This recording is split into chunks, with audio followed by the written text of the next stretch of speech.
Hello everyone and welcome back to another tier list video on the Script Heroes podcast.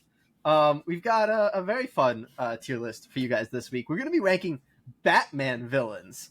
Yeah, it's gonna be fun. The last thing we did was Titans teams, Titans rosters. We're going from heroes to villains, baby. Yeah, with some of the most iconic and biggest Batman villains. Some villains here that maybe aren't purely Batman villains, but they've been Batman villains. Yeah. And this is the first time I found a tier list instead of making one myself. So if you have problems with it, it's not my fault. But also shout out to the creator of this tier list. We will have the tier list link down below. As always. Yes. But before, do we want to dive into it? I guess read the tiers, right? Do you want to read the tiers for us here, Katie? So we have 6 lovely tiers for you. The top one we preserved from the creator of the tier list, both in his honor and because it's just a very good one. It's called Crown of Crime. The second one is Arkham's Most Wanted. The third is Villain of the Week. The fourth is Henchman Corps. The fifth is Whatever Happened To. And the very bottom is Break the Rule, because we want Batman to just kill this person. They just kill them. Just kill them. It's fine. And we have, 20-ish? 3, 6, 9. I think we're probably closer to 30. 30-ish? We got a bunch of villains to go through. We're just going to switch off, kind of giving our thoughts and then countering each other's thoughts. And as always, we'll meet in the middle if we're disagreeing. Yeah. So this is our first one, Going in Blind. Yeah. Well, I want to start talking about like what we're at, like the criteria essentially. Like we agreed that we're going to talk about this. Like firstly, it's strictly as a villain. It's not this character in anything they've done beyond being a villain. Right. It's them as a Batman villain and a Batman villain too. So if they've done something with Green Arrow or Nightwing or anybody else, like no, or the Justice League, like no, strictly a Batman villain.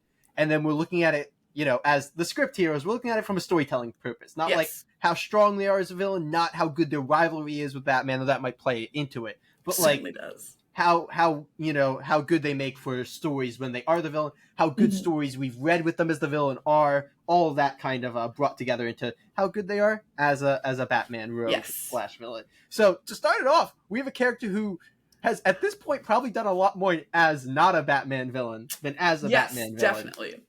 But we're going to start off with Harley Quinn. I think, and I could be wrong, but I think both of us actually prefer her as a villain for the most part.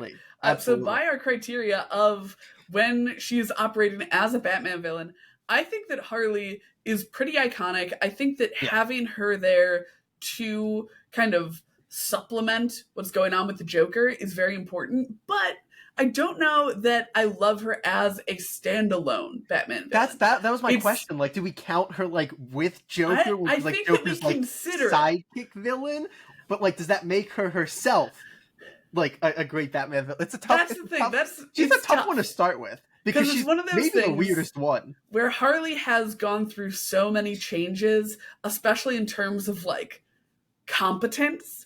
Like there are some situations in which she is basically just there as the Joker's girlfriend. There are some instances where she's shown as being able to not win, but at least hold her own in a fight against Batman for some amount of time. I tend to land more towards the sidekick side of things when I'm thinking about her as a Bats villain.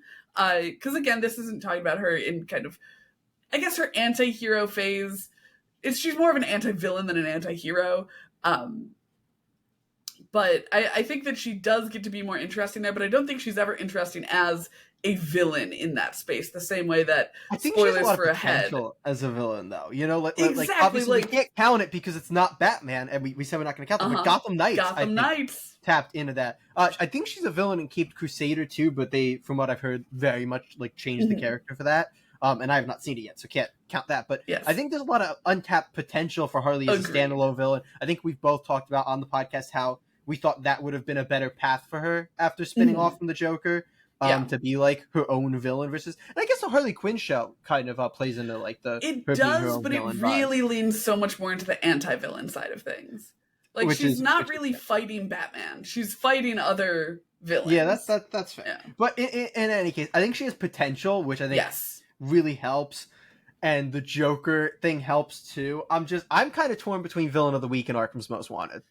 I was, when I first saw Harley, I was like, that's kind of an easy Arkham's Most Wanted, but I think that is using a lot of, like you've said, stuff that isn't her interacting with Batman, actually. Yeah. So I think as a Batman villain, I think Villain of the Week. I agree. I think she has so much potential that I wish she didn't have to be here. But I think based on what's actually she's been used for, this is the place for her. This is where she belongs at the moment. But that's going to take us to our next entry on the list, which is our very own Waylon Jones. I say our very own, like he's like from our hometown or something. Yeah. We've got Killer Croc. Jay, how do you feel about good old KC?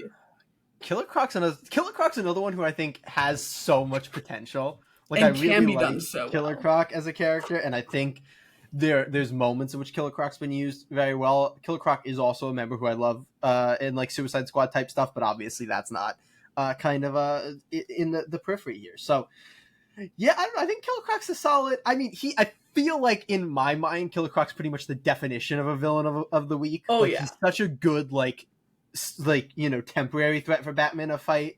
I also really love like his origin stuff where he was like trench coated and you didn't know he was like. I think he maybe is one of those villains who peaked with his like first story. And I really love the way that he was introduced in the comics and everything.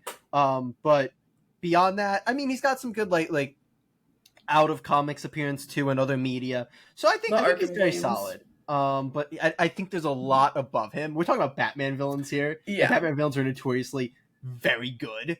So I don't want to get ahead of myself, and I think he fits Villain of the Week very well. I think he fits Villain of the Week very well as well. I think the problem is that I think there are a few other people on this list who kind of does what he does but better, where it's like this is our class of villains that's like kind of like brute class and fighting Batman mano a mano class.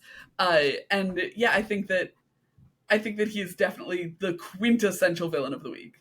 Yeah, I think he's above Harley. I think he might end up being our top villain of the week. Yeah. Like, I think he's a damn good villain of the week. Those are good weeks when he's the villain. Oh yeah, that's a good week. That's an exciting week. But up next, we have Clayface. Brother, I don't know. Weirdly, I don't know that you and I have ever discussed Clayface before. I think we did a little bit in Gotham Knights. I was going to say while we were playing Gotham Knights, but I think that was also very specifically like how we felt about that Clayface, which I love. I'm interested to hear how you think about Clayface. I actually love Clayface. Me too! I think that he is a phenomenal Batman villain because he has the brute force potential of your Killer Crocs, but he also has your detective work potential of like being weird and mysterious and being able to do all that stuff. I think that he also has like a really great storyline I really enjoyed in Rebirth when he was like kind of part of the Bat family, which obviously we don't count in here because we don't count. The opposite of being a Batman villain. But I think that the way that it's a testament to how like strong his character is outside of his gimmick. He's got very strong characterization. Yeah, so I think that he's an easy Arkham's Most Wanted for me and maybe a Crown of Crime.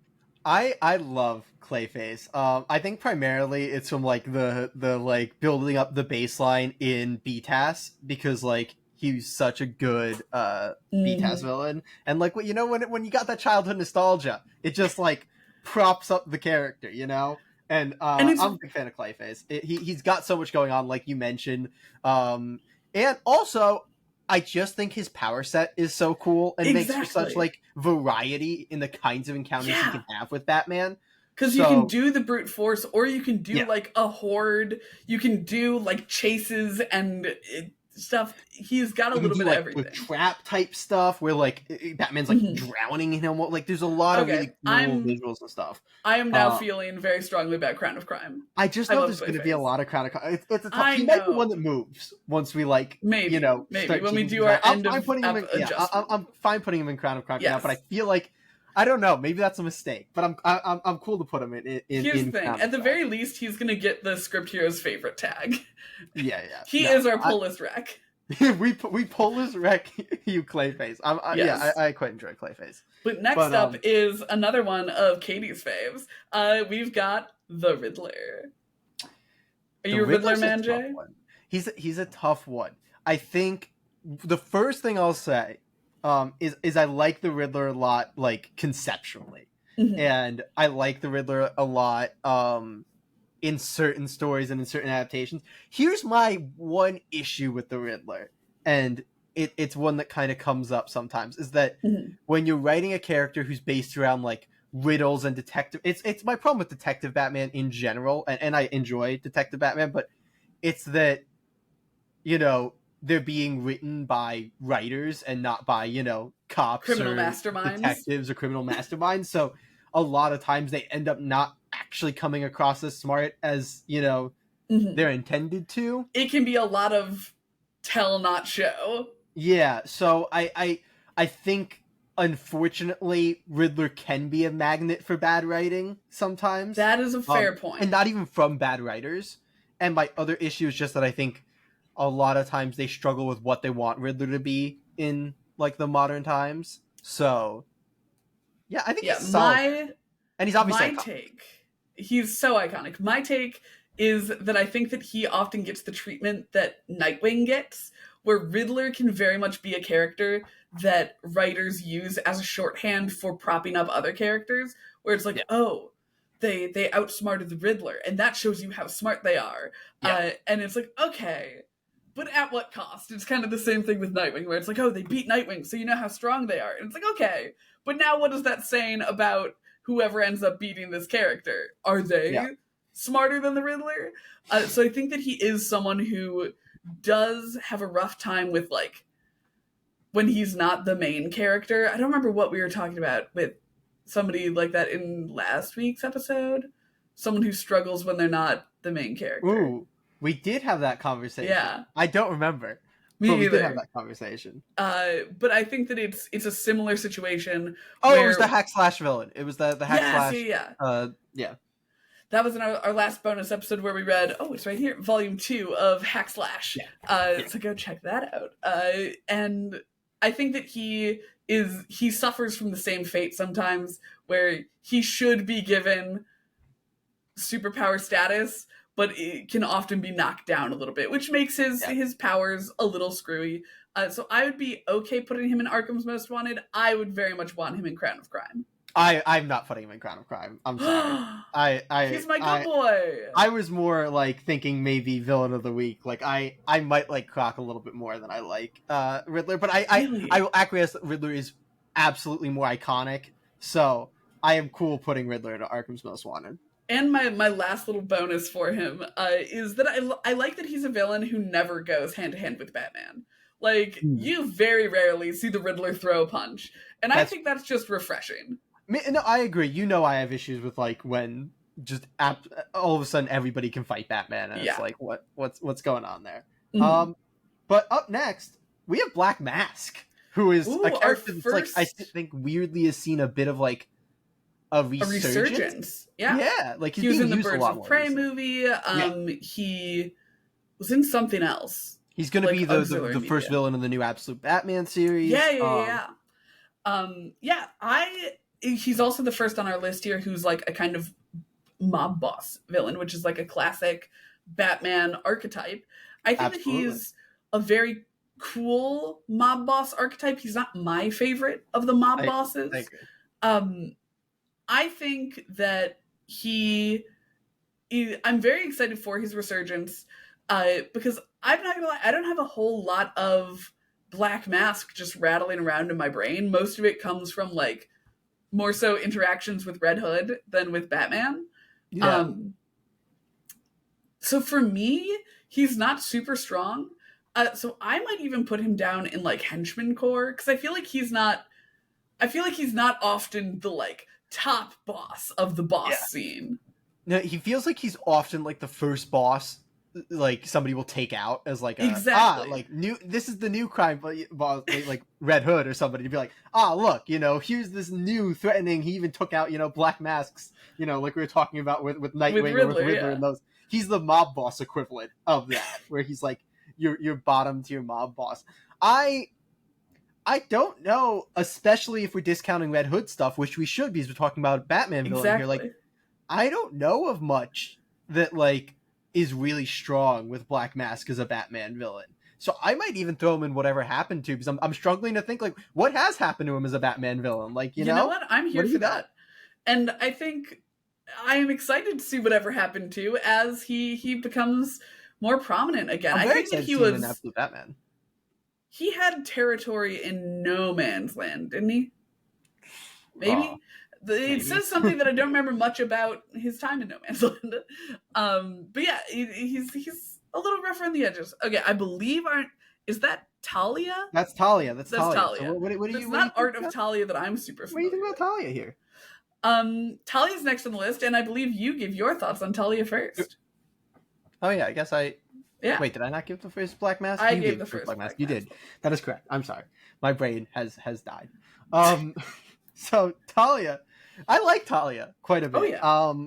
She's an interesting character though, but she doesn't always go full villain. You know, like she's got her like borderline stuff. Especially now with Damian being more in the fold, like you get more of her like kind of on the borderline. But I think she's a very interesting character. The way that she plays, she's kind of got a little bit of like Harley Quinn-itis, where I'm trying not to like give her too much of like Roz's cred when I'm thinking about like stories. Like trying to think of stuff where she's like actually the primary villain instead of like a secondary villain behind Roz, and maybe that hurts her a bit. Like I'm thinking like the Arkham games is like what's kind of coming to mind for some of her appearances and stuff. But like I think Talia is a very interesting character. I think there's good stuff done with her. I don't know if she's iconic. Like I feel like she's iconic to comic book fans, exactly, but maybe not like out of comics. But yeah, I think there's a lot of good stuff with Talia. I don't think that she's like one of Batman's best rogues or best villains. But I think that she's very important. She does a lot of cool, there's a lot of cool interactions with her. So yeah. Yeah, I think that, like you're saying, I think that she treads on a lot of similar territory to other villains. Like obviously she and Ra's are, the same villain in a lot of cases. Like they're working together. I think that she does do a good job where Harley doesn't. Where Talia never feels like she's like doing things to do the right thing, whereas Harley ends up with, in her anti-villainy, being like, oh, don't kill puppies. Talia would be like, don't kill my puppy. Or like, I don't want my father to kill you, so I will kill the puppy so he doesn't kill you. Yeah. I think she does a good job of remaining a villain even when she's doing kind of things that are on Batman's side.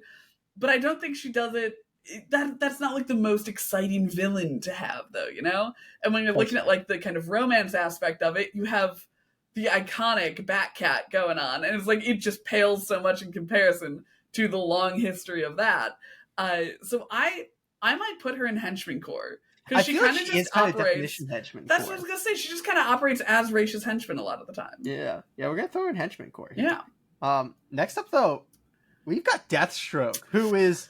Let me just knock down my Batman display here and go, yes, Deathstroke, an iconic Batman villain.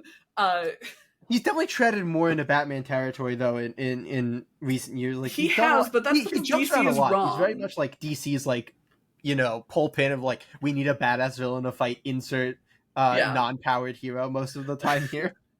I don't think that he's... So much of my bias is going to come from feeling like he's so much better as other people's villains. Yeah. Like, Deathstroke is... When you look at him, like, objectively, he's very badass, he's very cool, but I feel like so much of the good stuff that comes from his stories are when he has, like, a real emotional investment, and he's, like, out for revenge, or, long-term scheming. And I feel like when he encounters Batman, it's more often than not just, like, oh, I want to kill someone and you don't want me to kill them. Or, oh, I was hired to kill you, but, like, I don't have an emotional reason for doing so. So I don't think that he's a great Batman villain. This is a tough one for me. I'm because like firstly, Deathstroke is like a top 3 villain of all time for me in general. So that's like a hard thing to like put to the side. I have him right here. That being said, I agree with you and I disagree with you at the same time. Like, firstly, I think you analyzed it well, like in the way that he plays a Batman villain versus like especially a Dick Grayson villain. Mm-hmm. But I do personally enjoy villains who aren't always like in a like personal feud with somebody, and I think Deathstroke is a very good villain when he's not in a personal feud with somebody, because he's like, he's your will do whatever it takes to fulfill his contract. Like that's Deathstroke's like whole OG MO. I think that plays really well with Batman a lot of the time. I think he has some really cool moments with Batman. Also tends to just have some of the most incredible fight scenes with Batman, which is like, a nice thing because he's one of the few like super credible physical threats to Batman. So like I don't think he's, if we were talking Dick Grayson, if we were talking Titans, he would be just the number one. And I don't think he's there. But I still think like if I'm picking out somebody to fight Batman one-on-one, or for a story arc or something, like I'm taking Deathstroke before I take Harley Quinn 10 times out of 10. See, I agree with you on to fight Batman one-on-one. I don't agree with you for an arc, but I still agree with you that it's over Harley. So if we want a villain of the week him right in between Croc and Harley, I think that's correct. That's correct. There we go. He's also like Deathstroke, if he's encountering Batman, should be kind of for like a week. He shouldn't. Exactly. That's what I'm saying. He should be a one-off villain. He should be like an obstacle or, but that takes us to our next boy. Another one of my favorite characters. Yes. Jaybird. How do you feel about the Red Hood? Specifically Jason Todd's Red Hood as a Batman villain. The funny thing is, I think we've talked about this before. Like, Red Hood has fallen into just the restarting in his modern heroics era of just like restarting a story over and over again, no progress, his origin again and again. But we're talking about him as a Batman villain. Yeah. And him as a Batman villain gives us one of the most iconic Batman stories of all time. Yes. And I think he is personally a phenomenal Batman villain. And I would have loved for him to stay a Batman villain. Yes. So personally, I think whether you're talking Under the Hood the comic or Under the Red Hood the movie, which are I think two of the few times you'll actually see him as a straight up Batman villain because they've tried to move him into the anti-hero phase. But either version you're talking about, same story, is just phenomenal and it works so well. And he's such a good foil for Batman. He's such a good like mirror for Batman. Like as much as he's wrong and needs to be stopped, like it is a moment of self-reflection for Batman, which is such a cool thing from a storytelling perspective. And I think there's a lot you can do with like Batman's greatest failure literally coming back at him. So I love Red Hood as a Batman villain. I think he's one of the best. Agreed. Yeah. I am happy to put him in Crown of Crime or Helmet of Crime as it were, Hood of Crime. I think that one of the most important things for me is that he is yet again another one of those characters where you're like, yes, when Red Hood and Batman fight, I believe that they are both fighting as hard as they can. And it's an even it's match. Super cool because like I believe Batman's fighting as hard as he can, but like there's always that moment of like, I don't think Batman's ever gonna like really obviously he's not gonna kill him because he doesn't kill anybody, but he's not gonna like go all, like for him. Whereas Red Hood, and I think that the fun thing about Red Hood as a villain particularly is the reason that he has in the comics both beaten Batman and Nightwing in fights when I like wouldn't think that I'd put him above them in fights is because I just think he's willing to do literally whatever he does not care. He will just murder those fuckers. Absolutely. So Jason Todd deserves his place in Crown of Crime. And I feel like just like Harley has so much potential if you just let him be a villain. Just let him be a villain who like runs afoul of the Bat family, every now and then. Like just let him be there. But up next we have one of I think the most controversial Batman villains of all time. Fairly modern, probably the most modern character on this list. We have the Batman Who Laughs. I have a confession to make. I've never read Dark Knights of Steel. I haven't read any of the tie-ins. I have literally never read a book with the Batman Who Laughs in it. I've read a few things with him, but not a ton. So we're going to go mainly off vibes here. Based on vibes, correct me if I'm wrong. This is alternate universe where Bruce did not become Batman, but instead became like this Batman Joker hybrid. No, that's incorrect. I think he was Batman.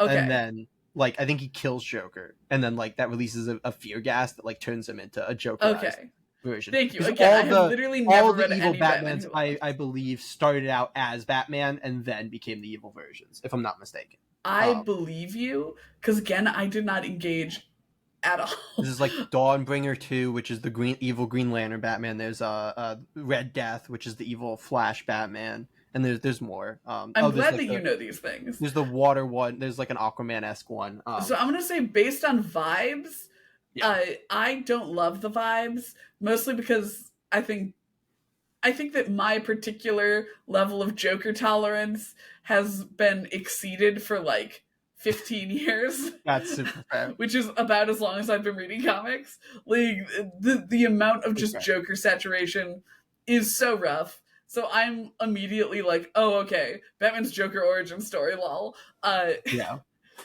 So I don't love it, but I'm gonna like fully abdicate this one to you, since I've truly never engaged with him.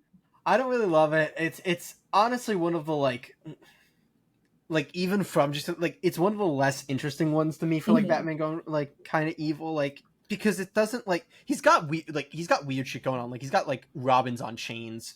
Yeah, like, there's some weird I shit remember going those on. covers. Yeah, so like it gets weird, but like I don't know how, like if you have a Batman going evil, right? Like I think it makes sense to give him something like a power ring or like Flash's powers, because then it's like this is how he can like rule the world or take over everything. Yeah. The Batman Who Laughs is like just a Jokerized Batman, which I don't see how that makes Batman more powerful. Like, isn't that just still Batman but evil? So like I don't think Batman but evil can take over the world. Like it doesn't feel like that big of a threat. It feels like Batman teams up with Superman and should be able to just take him. Yeah. So I'm kind of at break the rule. Like this man probably. I'm gonna break the rule on this boy. Ugh.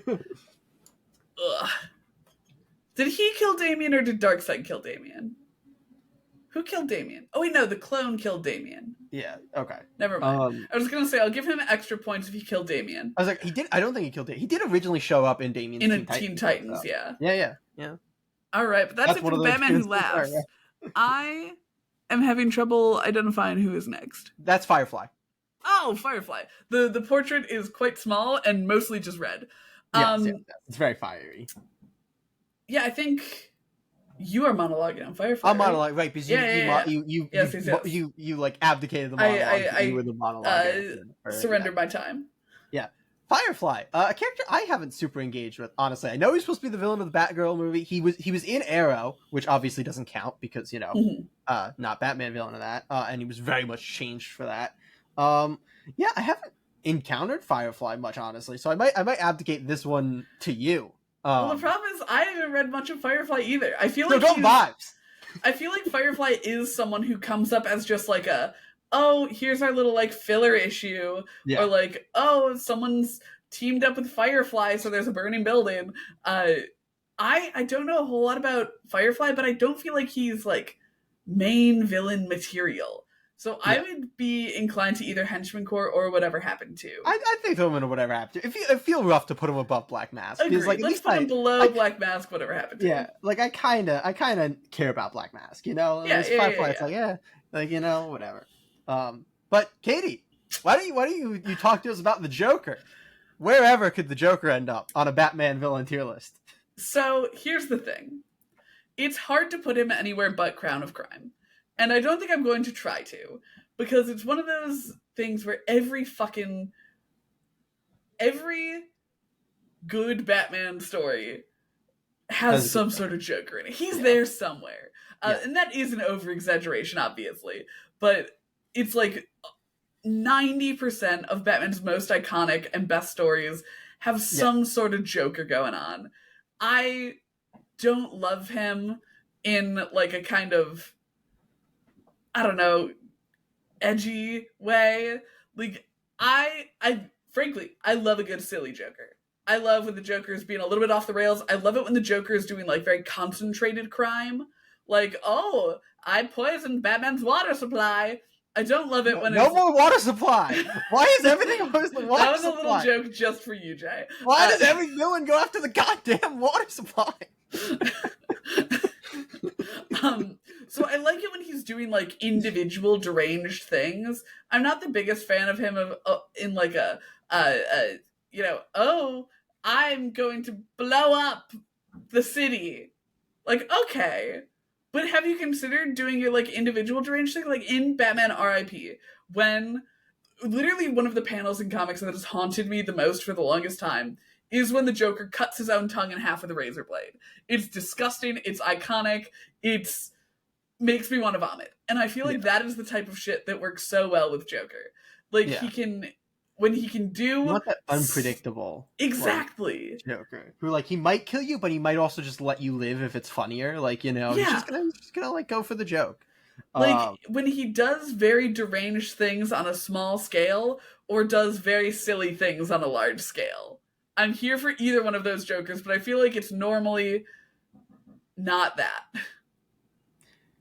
That's fair. I mean, the Joker is phenomenal. Like he is to Batman about as important as any villain could ever be. Yes, to anyone. And like, I could spend all day just naming iconic Joker stories and iconic Jokers, like across comics, animation, movies, video games. Like, he's just been done well so many times. And obviously, yes, because he's oversaturated to hell, he's also been done poorly many, many times. But like, I think if we're talking storytelling potential, we're talking about the peaks he's reached in his stories. Like, I don't know that anybody's reached the peaks that the Joker has, you know, as like, a Batman. Truly, I don't think any superhero villain is more iconic than the Joker. No, if we're talking full iconic status, like you're probably between like Joker, Lex Luthor, and Green Goblin as like the most iconic villains, and I think Joker takes that pretty handily. Absolutely. Yeah, I mean, top of Crown of Crime. Yeah, I mean, it's literally named for him. Like, I don't think we... Again, I don't like him, but I'm not going to deny him his proper place. But that's going to take us to, one of my favorites. This is Hush, baby! Hush is an interesting... Because, like, Hush works really well, like, in his bubble, you know? I guess Red Hood's kind of the same vibe, though, where, like, he had, like, a bubble. He has, like, a story. He's very similar to Red Hood. He has a story. It's phenomenal. And that's about where it's at, you know? Yeah. Another good, like, mirror for Batman, like, a very good, like, storytelling... Quite literally. Opportunity for Batman. Quite literally. But yeah, another great like storytelling one for Batman to like really delve into him as a character. So yeah, I think Hush is. I don't know if I'd throw Hush up in Crown of Crime. I don't think he goes in Crown of Crime now. But like, I think just because I was like comparing him to Red Hood there because it's very similar in the one story, but I do like Under the Hood better than Hush. And I feel like there's also a lot more room to go forward with Jason as a villain. Very true. Like you said, Hush is so good in his story, and that's good enough. Like, I feel like I should emphasize, comics are obviously a very long, drawn-out medium, but if you're an amazing villain in your story, that's phenomenal. Like, the fact that he's not often used because he's very hard to use, because he was crafted for his story so specifically, is just a testament to how good his story is. I would happily put him in Arkham's Most Wanted, though. Right next to Riddler. It's really funny putting him right next to Riddler, honestly. Because, he's pretty great. Movie bullshit. And also, they're just Katie's sons. Which, by the way, I've not watched the Hush movie. But I have been spoiled on the Riddler-itis of it. I also have not watched the Hush movie. And I don't know what you're talking about. Oh, so I think I'm fairly certain. No, don't tell me. Really? No, I'll just watch it later. Yeah. Okay. We can do a movie night. From what I've heard. Here's the thing. If I was watching DC movies based off of how good I thought they were... There's a lot of good animated I would never DC watch movies. Some of my favorite movies. But there's a lot of damn good animated There DC are. films. There definitely are. Including Under the Red Hood. That story got adapted well. You know, that's truly the difference. My favorite animated one has a movie good of all movie time. adaptation, and that's why he's in Crown of Crime. Yeah, honestly, a little bit. Though always very weird to me to hear Neil Patrick Harris voicing Nightwing. Yeah. Very fair. That throws me off every single time. But that's going to take us to the next on our list, which Mad is Hatter. the Mad Hatter. What do you think, Katie? Oh, right, it's me. I enjoy the Mad Hatter, especially as a Batman villain. I think that Batman's villains, the reason so many of them are so iconic is because so many of them are so committed to the bit. And truly, very few more so than Mad Hatter. I think that it's the type of crime that I really like to see Batman solve, which is a crime to solve rather than like a villain to fight.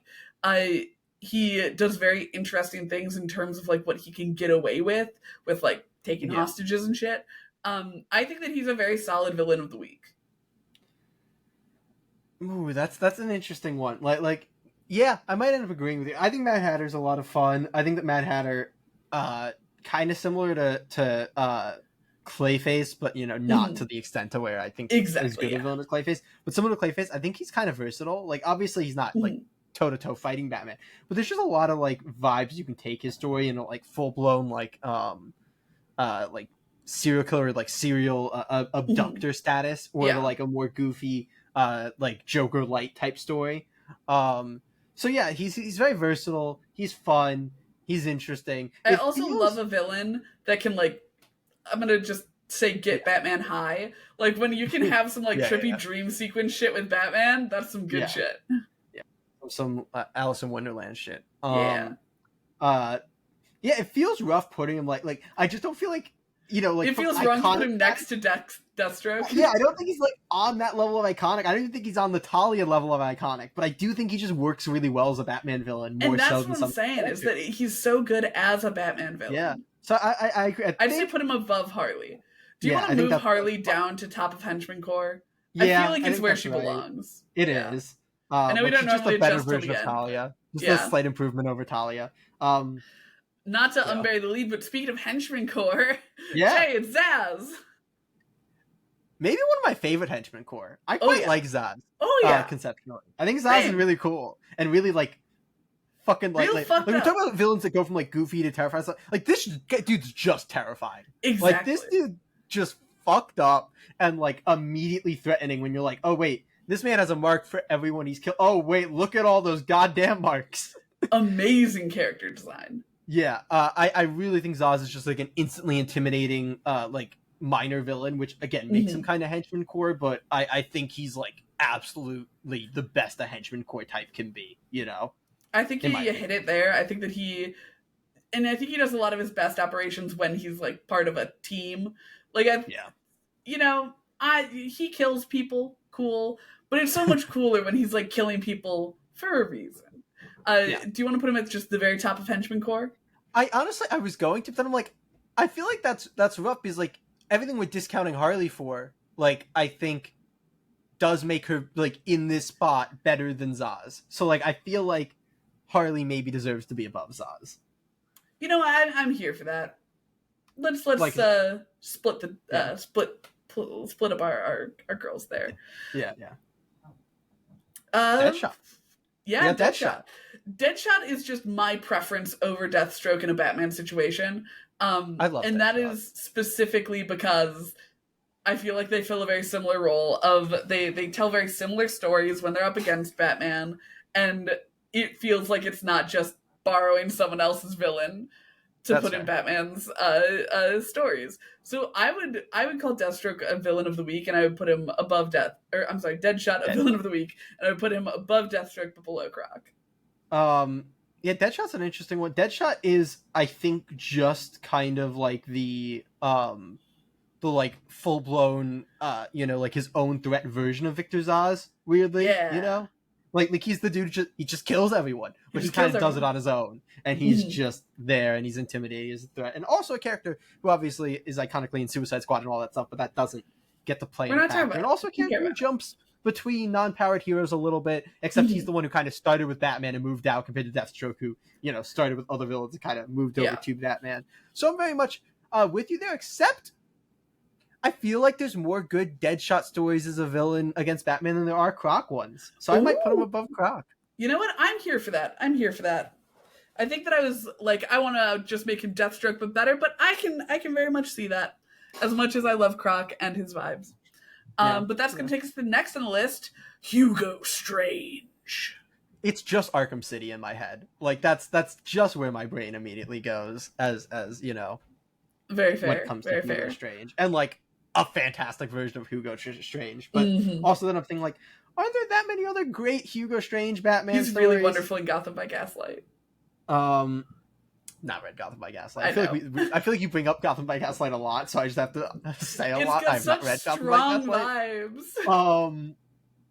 But yeah, I think Hugo Strange is like he has a role, but I don't know that his role is always, you know, made for like an iconic Batman story. Yeah, you know. Yeah, I think that he's in an interesting situation where I'm torn between Henchman Corps and whatever happened to, and it's because I feel like he's almost reverse Henchman Corps, where like he is there to facilitate other villains, but he's like power, like, you know, I guess not like physical power, but like like positional power above those villains. So he's like whatever the opposite of a henchman is, while still remaining a henchman. But like you said, there's not a ton of iconic Hugo Strange things, so I might go whatever happened to, but I think I might put him below Black Mask. That's tough. I feel like I do prefer Hugo, maybe purely for the Arkham City vibes, but I feel like I do prefer Hugo. That's Strange. Fair. That's fair. Arkham City is truly phenomenal in a way that captures Batman's essence. It's just like let's put him in Henchman Core. Oh, you want? Okay, we're going all the way up there. I was still gonna leave him. It was whatever one of those things where it's like he'll either be below Black Mask and whatever happened to, or in Henchman Core. Okay, I mean, I don't know how that makes full sense, but I'll Does go it need with you to? Psychoanalyze me about it, Mr. Strange. Oh, I'm sorry, Dr. Strange. So next up we have Prometheus. I don't know jack shit about Prometheus. Okay. So Prometheus is like an inverted. He's like Batman but evil. He's got like similar origin. What's he? What are his? Do you know any of his iconic stories? If Only he has Green Arrow and really Roy Harper centric ones. I know he started as a Batman villain, but all of my context for him comes from like Arrow family centric stuff. He's the one who kills Roy's daughter, which leads to Green Arrow breaking his no-kill rule to just murder the fuck out of Prometheus, which is very... I always like when something drives heroes to actually break their no-kill rule. Right. Because I'm like, it makes sense that something's gonna snap them there. And I like that. But yeah, I don't have much context for him as a Batman villain. I know there's people who really like him as a Batman villain because he is that like mirror essentially. Because he's like smart detective, like he's like the super intelligence, non-powered type of like anti-vigilante. He's not a vigilante, he's just a villain, but you get what I'm saying. He's like the vigilante tier villain where he doesn't have powers. But yeah, I don't know much about him in terms of Batman stories. Whatever happened to this man? Yeah, well, whatever happened to him. I'd rather. Really? You want to put him below Firefly? I think so. I think that's fine. I think Firefly is very cool conceptually. It's the thing is, I haven't read anything with Firefly, and while I haven't read Batman things with Prometheus, at least I've read stuff with Prometheus in it. So that's where my head's at. I'd be happy to defer to you on this. Okay, because at least your Firefly stuff is like Batman related, so it makes sense. There we go. I, for the life of me, cannot remember the dummy's name. Isn't it? It's the ventriloquist is like the guy's name, right? Isn't that his yeah, but I was gonna go with the dummy's name. Oh, okay. Because I feel like he's the villain. But we can just go with the ventriloquist. Whatever. Yeah, the ventriloquist. It works. So, the ventriloquist, Jay. Yeah. Also, don't have a ton to pull from here. Another one that's like he. I feel like there's another character that's similar, right? Like, isn't the villain that's in the Teen Titans episode isn't actually the ventriloquist, but it's a very similar character, and that's where like my head's going for whatever reason. I think ventriloquist was in Gotham Underground, is where I think I have read him. So why don't you take us if you have any actual memories? I think that he is neat in a kind of Gollum-y way, like Smeagol Gollum. Like, we love a character that is just like fully broken psychologically and like is pathetic. I think that I think of him in a kind of similar realm as Mad Hatter, where I'm like, okay, he kind of like does fun one-off crimes. Like, when I say villain of the week, I don't mean the tier in our tier list. Yeah, he's like very villain of the week. Like, he'll show up for an issue, and the issue will be stopping him, and they will stop him invariably. I don't think he has any particular depth. I don't think his concept and stories are fun in the way that the Mad Hatter one is, and I don't think that he's like super variable. I'd be down to put him in whatever happened to, because I don't feel negatively towards him in a way that I would want Batman to kill him. Where do you want him in it? I'm gonna fully put him at the bottom. All right. I feel like if he gets a good story, it'll be good for him. Okay. But we got Man-Bat now. We got Man-Bat, Kirk. We love Kirk Langstrom in this house. My little bat ears. A good boy through and through, even when he's an evil bat. I think that this is another one where I think that he feels really strong in like a first appearance, but I think he also has a lot of utility later on in later appearances. Because like he is such a good, like, oh, we have teamed up with Man-Bat, now fight Man-Bat type of person. I don't know that he has enough kind of oomph on him outside of like an origin story to pull off a full villain of the week a lot of the times. But I think that his fights and shit are always just so exciting because he is so weird and he's a little freak, and that's beautiful. I would happily put him in a henchman corps. I think I would put him above Talia. No, that's really? Way too fucking low. I am a Man-Bat stan. I love Man-Bat. I enjoy Man-Bat. I love his Battle for Cowl one shot. It is another one where like the BTAS nostalgia has like made me love this villain so much. Like On Leather Wings was an episode. The very first episode of BTAS, isn't he? I don't think it's the first, but it's early on in the first season. On Leather Wings, but it was like burned into my brain as a child. Like that episode is just so ingrained in me, and I think he's such a cool villain because he's like almost an evil Hulk to some extent, where like it's just the powers like taking over Langstrom, and like that's such a cool vibe. I don't know. I think it works. I guess my problem is than everyone in Henchman Corps as a standalone villain more than anybody there. Like he is his own villain. Batman can just fight Man-Bat. That is fair. Well, I think I'm struggling to find a lot of I think he was also in Gotham Underground, but I'm trying to think of like other stories where I've seen a lot of Man-Bat. He was in Battle for the Cowl. Yeah. But I guess technically Batman wasn't? Or was Batman many? There were Batmen. So like I'm gonna say that I'm okay with Villain of the Week, but I would love if you had a single other storyline. Let me. Because I that's what paused me, because you know that I quite enjoy Man-Bat. Man-Bat stands in the chat. Yeah, but I mean, like you said, like you said with, and obviously Hush is much higher. Like sometimes having one good story is enough to be a good. Yeah, Batman. But I feel like full fucking 12-issue story is a little more than like. That's fair. We can put him in Villain of the Week, right. But I feel like he's maybe getting some special treatment because we both like him so much.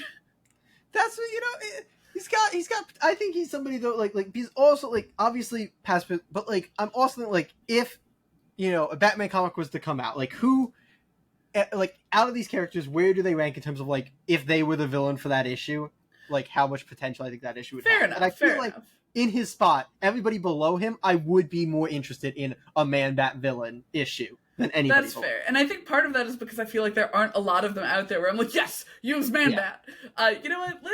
We love Man-Bat. Scoot him above Mad Hatter. I love how sometimes you're so easy.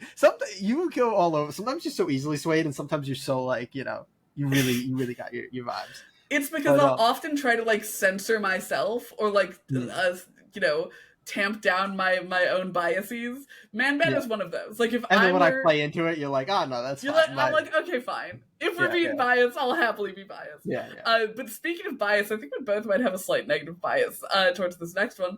This is fucking Anarchy. Yeah. I don't have many positive thoughts about Anarchy. No. I feel like he's another one that only has like a handful of appearances anyway. Yeah. Especially like as a main villain, like most of his stuff is like him kind of like popping into a story to like be obnoxious. I don't know. He feels like a character that was like created to like capitalize on like nihilism and like edgy fans that just would be like, oh man, he's so cool. But they don't understand. Those are the Batman fans. And no, but like that's fine. Like I'm usually somebody who's like fully here for like edgy and like even stuff that people call like edgy just for edgy's sake. I'll be like, no, that's still cool and interesting, and I like that. Like I think Anarchy goes over the line where it's just like, agreed. No, he is just edgy for edgy's sake. Do you want to just break the rule on Anarchy? Yeah, I think he has even less interesting going for him than Batman Who Laughs. Exactly. Like he just at least Batman Who Laughs was written by Scott Snyder. Yeah, he just deserves to die. Yeah. Do you want to talk a little bit to us about Professor Pig? Now, as we all know, As we all know, I'm going to take this down. It counts as Batman. It counts as Batman. Exactly, because Dick was Batman when they first started encountering him. You can go for it. Pig is exactly what I'm looking for in like an edgy Batman story. Like, it's fucked up and violent while also being like a level of absurd that matches Man Dressed as Bat, which I don't normally subscribe to as like, he's just a traumatized furry or whatever. But there are some instances where I'm like, okay, you're not matching the energy of the chat, Batman. But I think that Pig is such a good, like, concept of a villain. He's so well executed. He's so freaky. He's so spooky. He's specifically like a Dick Grayson Batman villain, which gets him points, because I am biased as hell when it comes to my boy.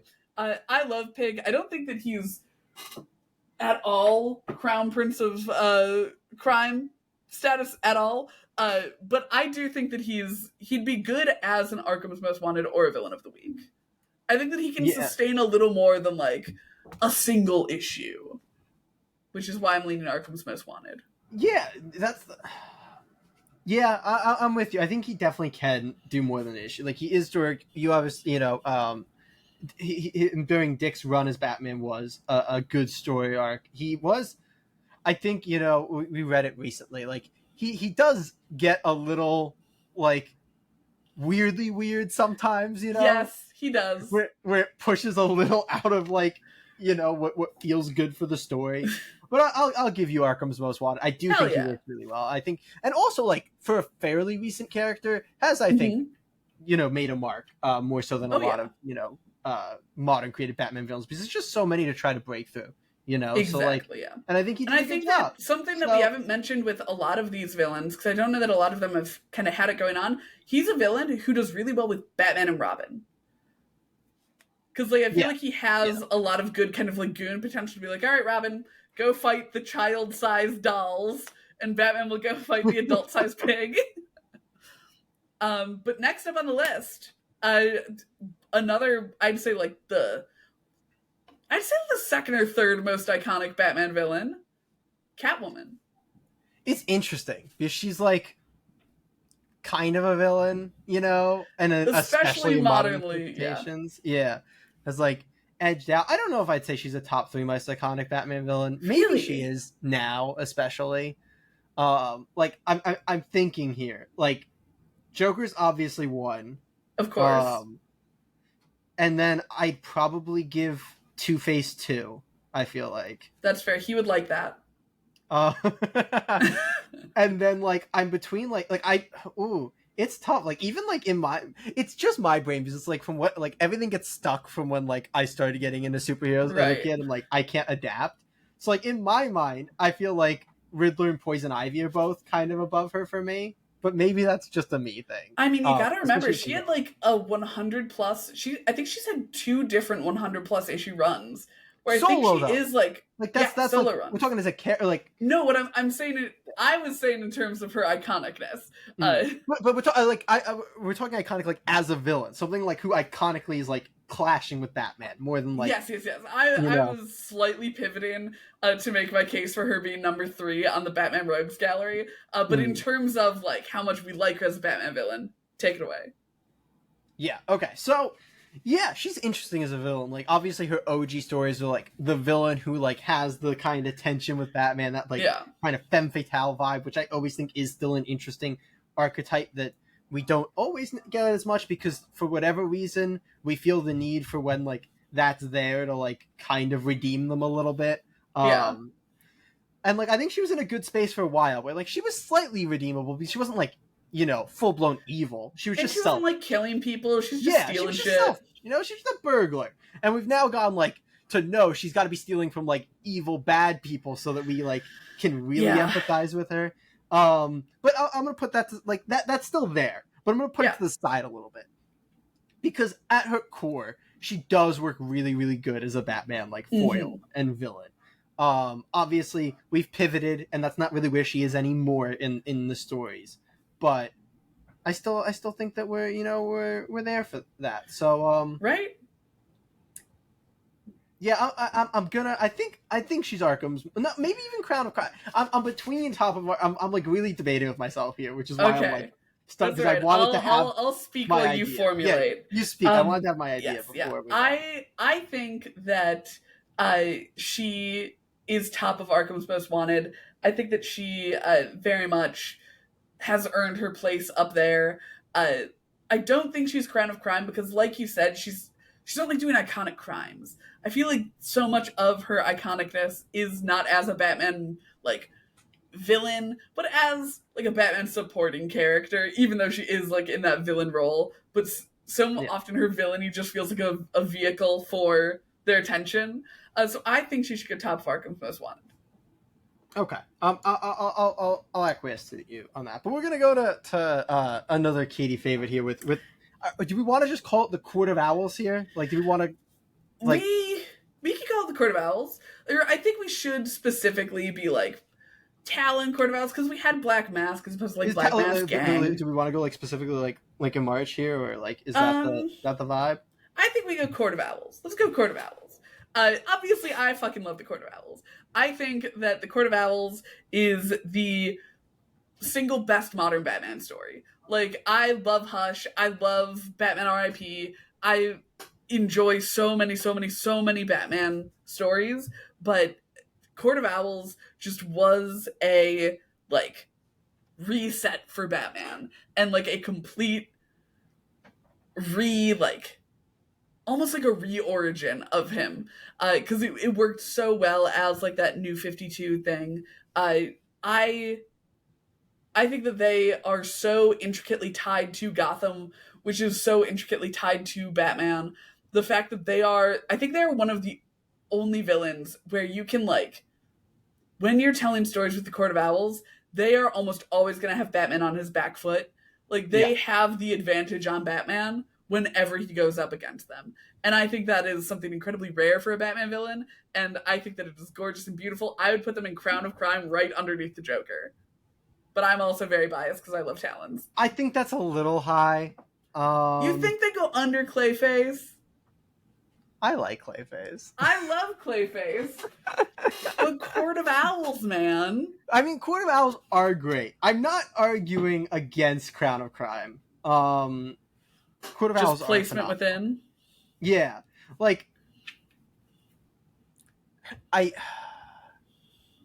not gonna fight you that hard. It is damn good. And they do open up some really cool storytelling avenues, and they are so well equipped in terms of like long term. You know, like they can really be the villain for the long haul. So I'll give it to you. I'm not gonna fight you on that. I think yeah. But yeah, do you want to read out our next one? Our next one is, as you said, probably Batman's second most iconic villain, good old Harvey Dent, Two-Face himself. We actually have a lot of the ones you could argue coming up now. Like, I feel like we're just going to go on a string. I feel like we're about to fill out Crown of Crime and Arkham's Most Wanted so much. Yeah, like these, we have now hit the villains who you could argue are like, you know, those top ones. Honestly, there's so many you could argue here, you know, that are coming up. But let's focus on Two-Face. I like Two-Face a whole lot. I fucking love Two-Face. I really like Two-Face. Two-Face is kind of my one who I don't mind being a bit goofy, but he also can obviously work seriously. But I think Two-Face is kind of ripe to be like that, like almost like underlying like terrifying goofy, where it's like, oh man, this dumbass is like dressed in two different suits and he's just going out flipping coins, but then all of a sudden the coin lands wrong and he's gonna murder a whole bunch of people. But I think it's just such a cool like storytelling device. It's like we talked about with Joker, where like him being unpredictable is when he's at his best, but like with Two-Face, there's just a built-in way for his unpredictability to make so much sense. And you almost get two characters in one, and obviously the fall from Harvey Dent is also just such good storytelling, and it gives more good storytelling for Bruce and Batman to play off of. So yeah, there's a lot to love about Two-Face. I really like Two-Face. Two-Face is my number two. Two-Face is truly so phenomenal. I think that especially, but he's one of those characters where, again, you have so much, like, you have so many options for him. Like, he can be a kind of gang leader. He can be just kind of a random criminal. He also can be that, like, deeply personal villain. Did you end up listening to the Batman audio adventure series? I did.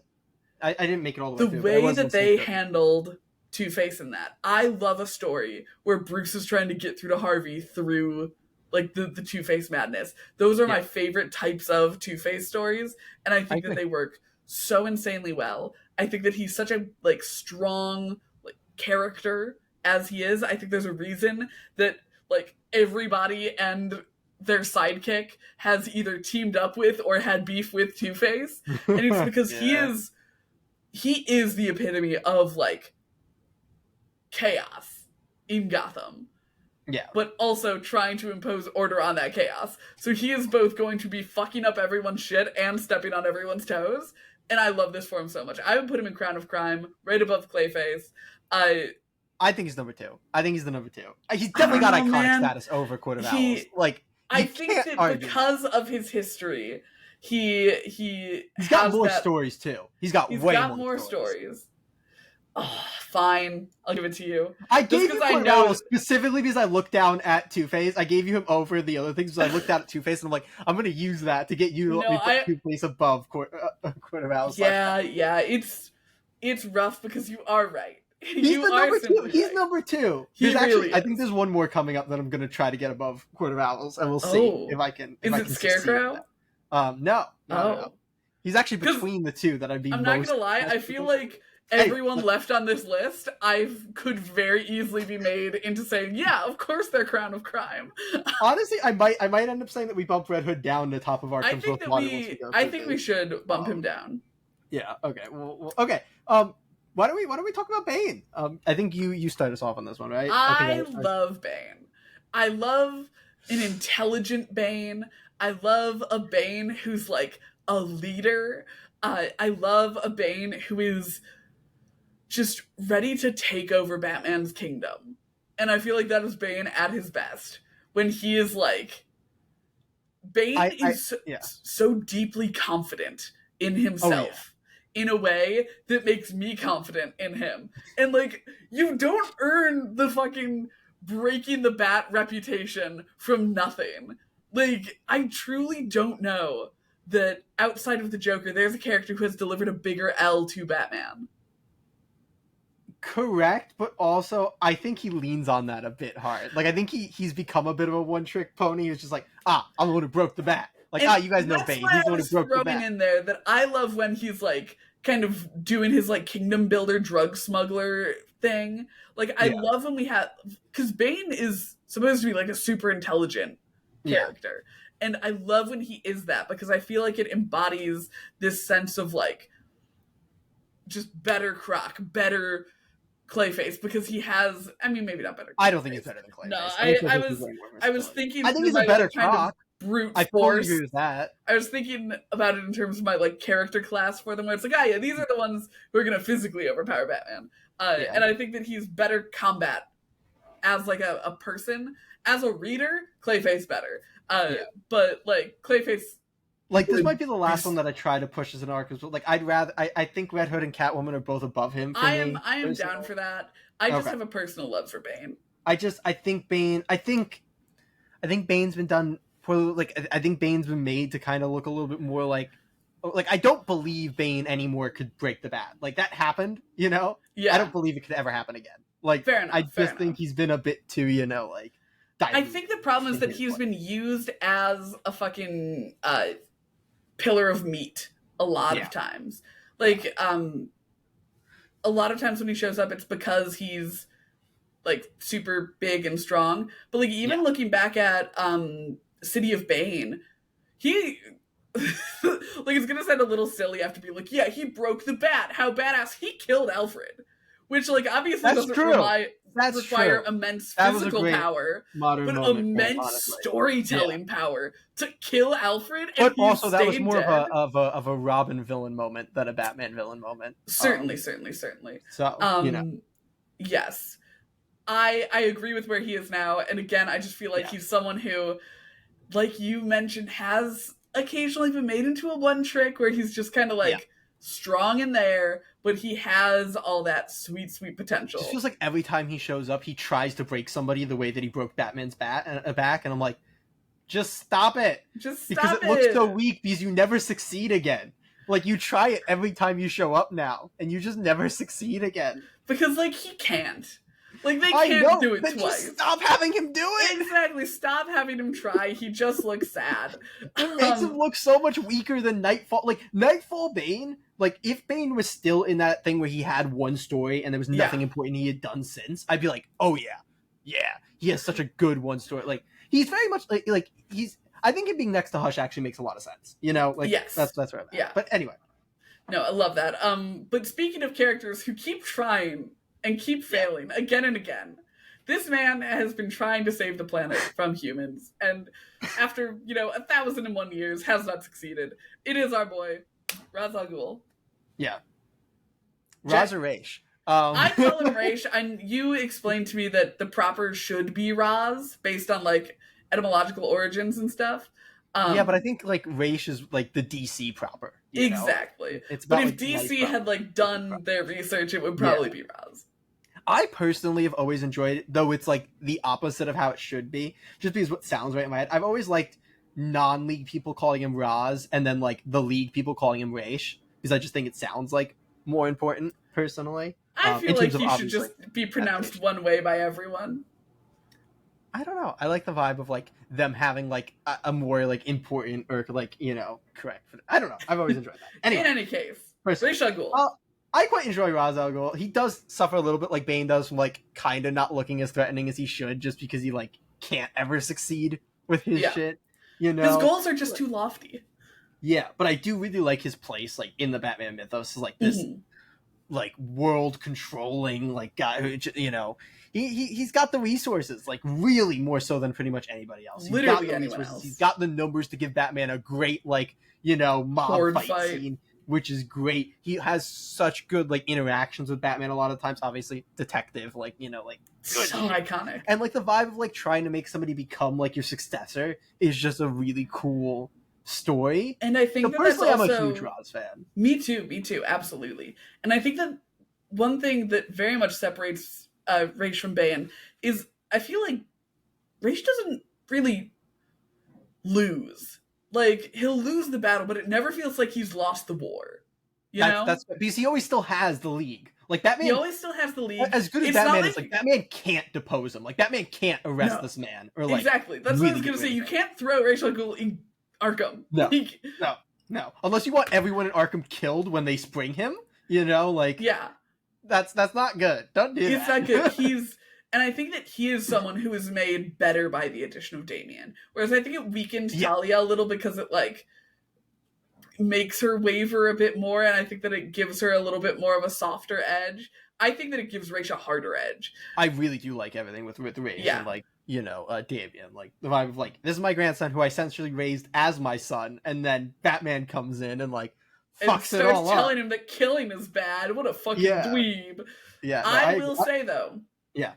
I think he may go below the Court of Owls. Oh, I'm fine with that. Okay. I just want him in Crown of Crime. Like that. He's certainly in Crown of Crime. There is one coming up that I'm going to argue above Court of Owls, but we're not there yet. We're not there yet. You're actually the one. Wait. I don't remember anymore. I think I'm monologuing Scarecrow. Okay, great. So we got Scarecrow. Katie, tell us about Scarecrow. Brother, I love Scarecrow. He's probably like he's in my top 3 Batman villains. Because I think that he taps into such a quintessential part of Batman, which is, like, fear. I think that making him the like, embodiment of that is so rad. I think that it lends itself to some of the best, like, visual Batman stories. Because, like, we're looking at, like, Joker and Scarecrow. They both have that little gas. They both got that little gas. Joker gas, kind of lame. Like, laugh themselves to death, cool. Like, okay, you get to have the covers where everyone looks Jokerized because the gas somehow does that. But Scarecrow is a character who lets you look into other characters. Like, he is a freaking X-ray machine for any character you set him up against. And I suppose as I'm talking, I am realizing that I may like him better as a Robin villain. Like, as I'm prattling my way through this, because I think one of his greatest storylines is the flashbacks from Batman and Robin Eternal, where he and Dick have like this rivalry going on. And I feel like he just offers such good. I think, was he in the Jason issue of Junie Ba's Boy Wonder? Was he? Didn't they do a fear thing, or was that just the Bird that did it? Oh God, I do not remember now. We just read this. You might be right, or was it just that they were like going after? Like, did his gas come in without him coming in? Like, did maybe? Like, I don't. But like, it does such a good job of letting you look inside a character. With Batman, it's a little like, we know what you're afraid of. Dead parents, oh dear. But I think that it's another one of those ones where, when I was saying that I love a character that can drug Batman, this is kind of what I mean. Where it's like, oh yeah, we're gonna get some sweet visuals from a Scarecrow encounter. That's kind of my actual like dislike of I enjoy Scarecrow, but my dislike of Scarecrow is that I think it's become extremely repetitive. That every time it shows up, it's like, okay, the people are getting gassed, they're gonna fight their fears or face their fears, and we get that dream like, I don't know. I think I'm a little burnt out on Scarecrow dream sequences. And that's like fair. I think it's a bit of, it's like the Bane thing where he always goes to break your back and it never works. Like Scarecrow always goes to like, make you face your fears and then you just like succeed. You and just then, overcome them. Yeah, like I feel like I view him very similarly to where I view Bane. Like he's iconic and he's good, but I don't know. I don't know that he has like, there's any like stories where I'm like, yes, that story with Scarecrow as the main villain is like so damn good, and I always want Scarecrow to be back as the main villain. Like he's cool. He's an important part of Batman's rogues, and obviously he's great. But when we're talking now, we're talking about like these top tiers and all these awesome characters. I will say, I would not put him in Crown of Crime. I would put him below Riddler in Arkham's Most Wanted. I'm very cool with that. I'm very, because I feel like he and Riddler occupy a very similar space in my little noggin. But that's going to take us to yet another iconic Batman villain. Yes, Victor fucking Freeze. Yeah, this is the one I'm going to argue for above Court of Owls. I fucking love Okay, Mr. give us your spiel. I love Mr. Freeze. Mr. Freeze is in the modern era, ever since the BTAS rejigged origin, he has become one of the most like in-depth, built out, interesting Batman villains with such a unique motive. And like that's really what it comes down to me. Like it's just such a unique motive and goal, for to save his wife, obviously being obviously he's been used for weird things like trying to freeze the planet in random shit, but we're not talking about that here. Obviously it's in the puzzle. I know there's weird shit where they make him just want to freeze stuff for no good reason, but Arnold Schwarzenegger does exist. Yeah. But when we're talking about Freeze who just wants to save his wife and like he's either stealing tech to make it happen or like going after people in his way, whatever it is that he needs, it's just such a unique motivation and a unique angle to take it at, because Batman has to be there like being sympathetic to his motivations, being like, you are doing something so wrong and you are hurting people or getting away. It's different. I feel like Freeze is different than everybody else, and that's what makes him so good. Like there's a lot of retreading ground in the villains that we're like looking at here. Freeze, both from like storytelling perspective and from like just a combat perspective and like what his fights look like, is very different than everybody else here, which is I think why I love Freeze so much. And see, I think that's why I go a little more 50-50 on him, because I love his character, I love his story, but I kind of don't like his combat. Like really? I feel like it just feels different from the other characters for sure. And I don't think that that's particularly great. I don't think that it's particularly interesting for Batman to fight like an elemental ice-powered man. Which is, when he has his gun is essentially what he's doing. Yeah. Like, I don't think that it's... I love the vibe. And then it's always Batman like going after the suit or the cracked mask of Freeze. I feel like is always an iconic image, maybe an overused iconic image, but I really enjoy that. I love all that. I think it's cool. I don't think it's better than Ra's al Ghul. Really? I think it's better than Ra's. I think Ra's is just, he's not quite as interesting to me. I think Freeze is better than the Court too. Like I think Freeze is just such a cool villain and such a unique I feel villain. like he's iconic, absolutely. Part of what gets me is that he feels like he could be at home with like other, like he feels like he could be a fine Flash villain, you know? Like he doesn't feel like he is an iconic Batman villain the way that the other ones are. He like is absolutely Batman. An iconic Batman. Well, yes, villain. yes. But I was emphasizing the Batman. You can say for so many characters, like basically any character here who isn't just like a vigilante could be like Man-Bat could be a villain for a bunch of other characters, you know? Like yes, but not, and he's not in, you know, Clayface could absolutely be a Flash villain, you know? Freaking That's fair, and I'm putting him above Clayface, but I'm saying that I think that it defeats some of their point earning in my books when they don't feel like they're like that personal connection to Batman. I think personal connection can get a little bit overhyped, but I'll give it to you. I'll give it to you. I don't know. I feel bad that you're just giving it to me. I'm giving it to you because I think personal connection's a little bit over. I think there's nothing wrong with a villain who's. Do you want to put him above Ra's but below the Court? You and your Court. I should not have let you put the Court so high. You shouldn't have let me put the Court so high because I love the Court, and I think that they're such perfect Batman villain. They're just not at that. They're not at that iconic level though of a lot of these other characters yet. Like they're getting there. I'm sure they're going to be adapted a million times in the coming years and stuff. But like currently, wasn't there a rumble that the second Pattinson was going to be? Yeah, but like that's always been rumbling. There was also rumblings that Clayface was going to be in it. That ended up getting shut down. Yeah. But I don't remember. I don't keep track. I feel like there's rumbles that Court of Owls are going to show up in everything because people want to like find clues that like they've been hinted at, you know. But anyway, because they're so good for that. Talk about Penguin, Katie. Yes. Another one that you could argue is one of those like absolutely most iconic Batman. Oh yeah, villains. I mean, come on, it's the Penguin. Like he is someone who, when you think of Batman fighting like the mob, you think of the Penguin. Like, sorry, Black Mask. Sorry, Carmine Falcone. Sorry, who's that other one? Which other one? I feel like there's one more. Like iconic mob.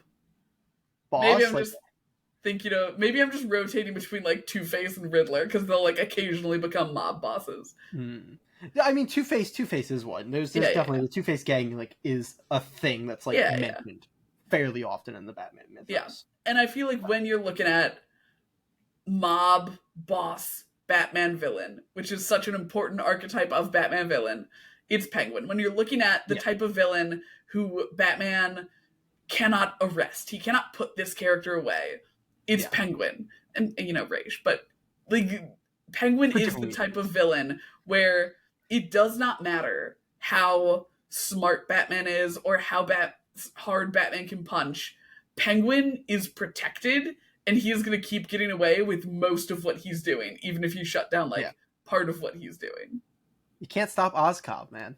Stop that. We don't like that. His name is Oswald Cobblepot. It's fine. I agree. Penguin is so important, and I think you talked about it with Riddler, where it's cool to have a villain who doesn't really ever get into like fisticuffs with Batman, and Penguin's there. I mean, kind of classic Penguin would maybe like shoot his umbrella at Batman, but especially modern Penguin really doesn't get into fisticuffs with Batman. It's more about like he'll hire people, or he'll just be in a place Batman can't really do much to him, even if he really wants to, and it's a good vibe. I agree. Penguin is the best of the mob boss archetype. My debate is really whether I think he's better than Clayface or not is where I'm at. I was actually going to put him above Raish. Okay, because I feel like Raish is great, but so much of what I love in a Batman villain, what I think makes them a phenomenal Batman villain, is when they're tied to the city, when we're sitting in Gotham. Because I feel like Gotham is such an important character to the Batman mythos. That's fair. The reason I was gonna put him below is like, as much as I do enjoy there being Batman villains who he doesn't fight one-on-one, I do think it slightly detracts to them as a villain, because like, you want the iconic fights with the villains. Like that is You know important. what? I that is have been fully swayed. Put him below Raish. It's not the only feature, but it's a feature, and like I'm more interested to get that Ra's, Batman fight. Like that's a great part of it. But let's talk about the villain that I personally, in my mind, is like one of the most iconic Batman villains. Yeah, bring it home. Tell us about Poison Ivy. Yeah, I really like Poison Ivy, especially as a villain. this might be my least favorite example of like a villain who they've been like borderlining, you know, in modern times. Like I think it's a weird one to do. I feel like she hasn't really been borderlining in terms of like fighting villains. I feel like they've really cemented that her motivation is like to I feel like a lot of the stuff with Harley Quinn pulls her into the borderline stuff. Okay, that's fair. That's fair. It's like they're putting her in the situation where they want her to be close with Harley, and because they're borderlining Harley, and even maybe moving Harley closer to the hero side than borderlining. Like I think Poison Ivy gets pulled there. Like I think there's a lot of stuff now where like you'll have Batman like go to Poison Ivy for help, or like you know like this would be bad for the environment, so you should do whatever thing. Anyway, I digress. I'm gonna put that to the side a little bit. Okay. Because I really, really like Poison Ivy as a villain. Yeah. I think Poison Ivy is a very interesting villain. She's very similar to Freeze in my mind, of the sense of like she looks very different from the rest of the villains in like what fighting her looks like and the kinds of stories that it builds up. And I like things that are a little bit different. And obviously, I think powers do that to some extent, because not a lot of Batman's villains have like powers that aren't just like a generic strength or durability. So like. Her having these interesting plant powers and having an interesting motivation sometimes. I think she has great motivation. I love when her motivation is like save the planet. Like I think that's super rad when that's her motivation and she's like killing people to do it. I'm like, okay, that's sweet. The plants are whispering to her, and I believe that she would kill people for them. I love when like they didn't really think about this. Is random, but I love when they didn't think about it, because I feel like it was only changed fairly recently, and they made her a vegetarian because they didn't really think about it. And, like, then they thought, wait, that's the opposite of making sense? Truly the opposite. So anyway, just a little thing because her motivations, I think, have actually kind of changed a decent amount, because there was a time where she wasn't quite, like, as grand of a scale of a villain, Yeah. Like, she wasn't quite as powerful as she's become. And I don't mind her becoming more powerful, because I think it just opens up a different kind of stories that are also super interesting. But yeah, she's a very unique villain with, again, kind of unique motivations compared to a lot of the other ones, and her fights look very unique. So I wish she wasn't treading as much in, like, the, sympathetic space, because, like, it's good to have villains who are, like, kind of crazy, and she was for a long time just kind of crazy. She'd be like, oh my god, that person cut a plant. They're dead. Murder. Uma Thurman exists. Yeah. So... Yeah, I quite like Poison Ivy. She's got a lot of versatility. She can go into those like femme fatale roles that they sometimes slide her into, or she can just be straight up like powerhouse, gonna destroy like an entire city vibes. I also love that she has in her back pocket like manipulation tactics. Like she's able to use her pheromones and shit to do weird shit.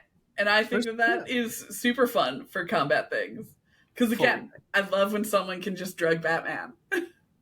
It's like what we were talking about with the Masked Horde too, though, where she can like throw people at Batman who are like innocent. And classic Hush, Batman v Superman. Yeah, there you go, man. So yeah, I'm a big fan. The spot is going to be tough, I think, because we have such a. I think she's Crown of Crime. Would be above Freeze, but I am fine to put her below Freeze because I put her and Freeze in kind of a similar category. I think they're very similar. Like they have very similar reasons that I enjoy both of them. Exactly. And they are. I think by far, I think they're the two most unique on this list. Oh, for sure. Yeah. Which I think is except for maybe Clayface. Yeah, Clayface. Clayface is very unique, but Clayface. They can use Clayface in a non-unique way. Like, they can just turn him into a giant Hulk and let him be like a lot of the other characters. Whereas, like, Freeze and Poison Ivy force them to be unique. Exactly. Like, there's no way. It's like, we're going to be cool and you don't have a choice. Yeah. So, I am, for one, not at all surprised by the distribution of this list. We still have a lot in the lowers. There's just a lot of characters. And Batman has a good rogues gallery, so exactly, cool. That's what I'm saying. Like, in previous tier lists, like with the Reading Every Rebirth #1, with the Titans teams, we were expecting that little, like, parabola. Yeah. I am so unsurprised by the, like, reverse pyramid of Batman villains. Because they really do just ramp so well. And even the ones that we have lower down, there's a reason that the only, like, truly negative category is the just fucking kill them category. Like, even whatever happened to, we're like, oh yeah, we'd be really curious to see these characters like show up and do some more. Yeah, Absolutely. Do we want to? Is there anything you want to rejig here? That's what I was about to ask you. I'm pretty happy with it. I think I'm fairly happy with this. I might move Hugo Strange above Talia. Okay, I'm down for that. My brain is like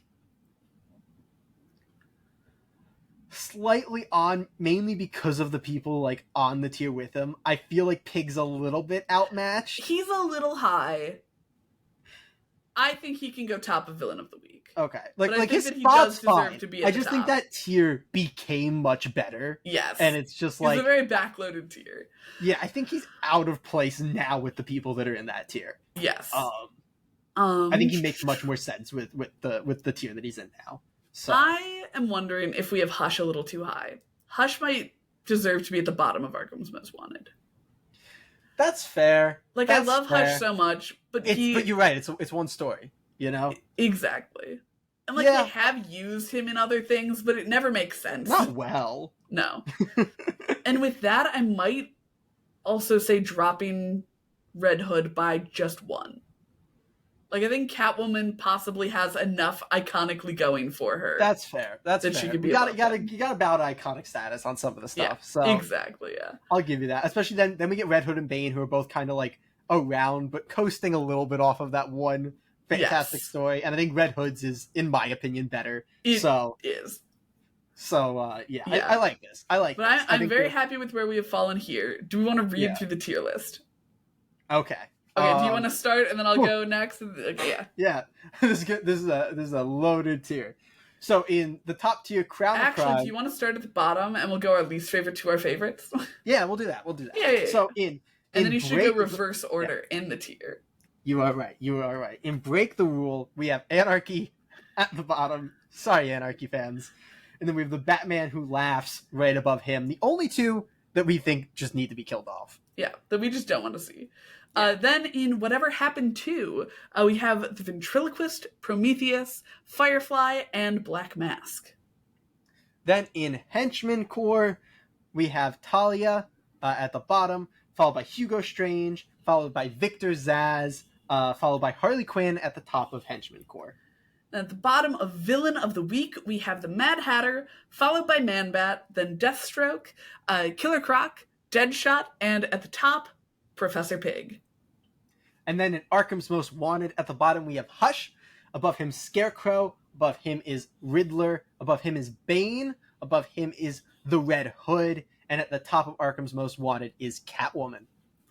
And then our, creme de la creme, crown de la crime, we have at the bottom, at the bottom of the top, Clayface, then the Penguin, then Ra's al Ghul, then Poison Ivy, Mr. Freeze. I always want to call him Dr. Freeze. I feel like he must have an advanced degree.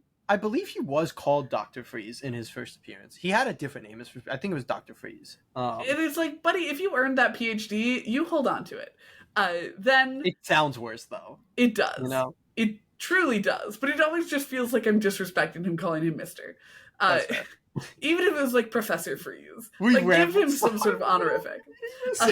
Sorry. Yes. So, Mr. Freeze, Court of Owls, our silver spot here, number 2, if you will, is Two-Face. And finally, at the very top, where it's just, you can't not put him there, is the Joker.